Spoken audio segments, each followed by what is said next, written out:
Sir, किती शस्त्रक्रिया पुढे ढकलल्यात आणि सध्या परिचारिका संपाचा काय परिणाम सुसमोर झालेला आहे?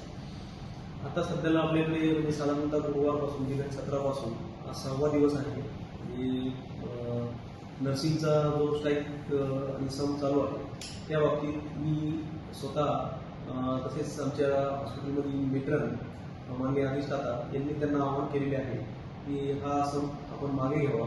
तिथल्या लोकल लेवलच्या ज्या काही मागण्या आहेत त्या इमिडिएटली आम्ही पूर्ण करू शकतो व शासन दरबारी त्यांच्या काही ज्या मागण्या आहेत त्या सहानुभूतीपूर्वक फॉरवर्ड केल्या जातील. हे सगळं त्यांना सांगितलेलं आहे आणि त्यामुळे साधारणतः याच्यामध्ये 361 नर्सिंग स्टाफ जो आहे तो संपावरती आहे आणि हा ट्रेन नर्सिंग स्टाफ असल्यामुळे बऱ्याचशा ठिकाणी ओटीमध्ये काही महत्त्वाच्या ठिकाणी पोस्ट केलेला असतो आणि नसल्यामुळं आपला इलेक्टिव्ह सर्जरी ज्याला म्हणतो प्लॅन सर्जरी ज्या की इमर्जन्सी नाही आहे ज्याच्यामध्ये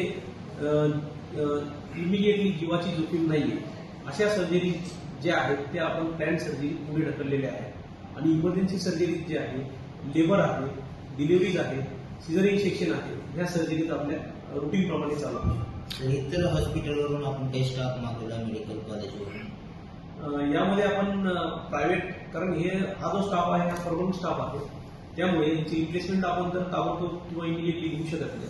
त्यामुळे आपण प्रायव्हेट मेडिकल कॉलेजेस आहेत की ज्या ठिकाणी सिमिलर वातावरण असतं जसे ससूनमध्ये काम चालतात तसेच DY पाटील भारतीय विद्यापीठ नवले मेडिकल कॉलेज सिम्बायोसिस या ठिकाणी आहे. तर या ठिकाणी मी स्वतः मीट केलेला आहे की आपण नर्सिंग स्टाफचा पुरवठा करण्यात यावा नर्सिंग स्टाफ देण्यात यावा. तर यामध्ये भारतीय विद्यापीठ जे आहे त्यांनी 50 नर्सिंग स्टाफ आज दिलेला आहे त्यांची आणि आमच्याकडे पण 150 जवळपास BSc नर्सिंगचे स्टुडंट आहेत ते पण वार्डमध्ये काम करत आहेत.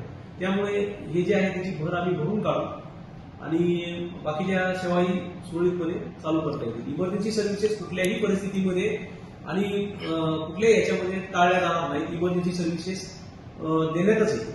सर, एक प्रश्न असा आहे की सर्जरीवरती जे ऑपरेशन थिएटर्स आहेत त्यावरती परिणाम झालाय का? आधी किती व्हायच्या सर्जरीज किंवा ऑपरेशन्स आणि ओपीडीवरती काही याचा परिणाम झालाय का?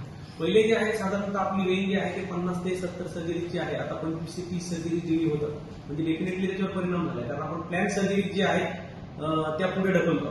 परंतु ज्या सर्जरीमध्ये जीवाची जोखीम आहे त्या सर्जरी डेफिनेटली लवकरात लवकर केल्या जातात आणि इमिडिएटली केल्या जातात. त्यामुळे पेशंटच्या जीवाला धोका होईल अशा कुठल्याही प्रकारची ट्रीटमेंट टाळण्यात येत नाही आणि त्याच्यावर कुठल्याही प्रकारचा परिणाम झालेला नाही. ओपीडीवरती काही परिणाम झाला सर? ओपीडीवरती पण ओपीडीमध्ये कसं नर्सिंग स्टाफचा फार कमी रोल असतो त्यामुळे ओपीडीवर कुठल्याही प्रकारचा परिणाम झालेला नाही.